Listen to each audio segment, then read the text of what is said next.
لو انت مخنوق من شغلانتك وحاسس الشغلانه اللي انت بتشتغلها دي مش بتاعتك ومش قادر تكمل فيها، يبقى الفيديو دوت ليك. للاسف احنا اتربينا على بعض الثوابت اللي مش حقيقيه، ان من عوامل النجاح انك تدخل كليه من كليات القمه وتشتغل بعدها براتب ثابت ومستقبل ثابت. يعني ادخل كليه طب او كليه هندسه وبعدها اخرج دكتور او مهندس وابقى خلاص اشتغل في وظيفه ثابته. للأسف لو حد فينا اشتغل شغلانة مش بتاعته، حتى لو دكتور أو مهندس، مش هيقدر يدي فيها ومش هيقدر ينجح فيها. احنا محتاجين ان احنا نتعامل مع الأمر بشكل مختلف، يعني نحاول فعلا نشوف احنا بنحب ايه ونشتغله. لازم كل واحد فينا يدور على شغفه. ما تربيناش للأسف ان احنا ندور على شغفنا ونشتغل بيه. بنحاول ندور على الحاجة اللي الناس بيقولوا عليها انها كويسة، ولكن لما نيجي نشوف نفسنا احنا محتاجين ايه وعايزين ايه، ممكن تكون حاجة تانية خالص. وهي من اهم عوامل النجاح انك تدور على شغفك.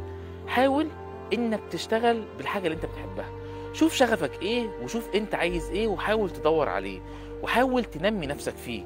يعني مثلا بحب الفن، احاول اشوف ايه اللي ممكن حاجة توصلني ان انا اطلع مثلا رسام او اطلع مثلا ممكن عازف او اطلع اي حاجة توصلني فعلا للشغف والحب بتاعي.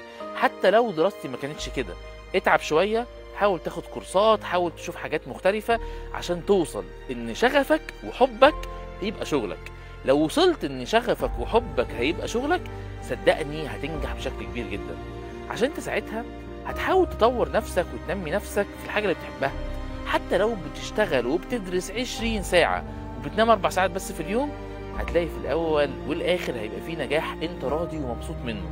إنما لما تتخيل إن انت ممكن تشتغل شغلانة مش بتحبها، هتبقى مش قادر ومش قادر تكمل ومش قادر تطور ومش قادر تدي أصلا طاقة. محتاجين فعلا يا جماعة إن احنا ندور على شغفنا، ولما نلاقي شغفنا نحاول ننميه ونحاول يكون شغفنا هو شغلنا. صدقني هنوصل مع بعض لأعلى درجات النجاح.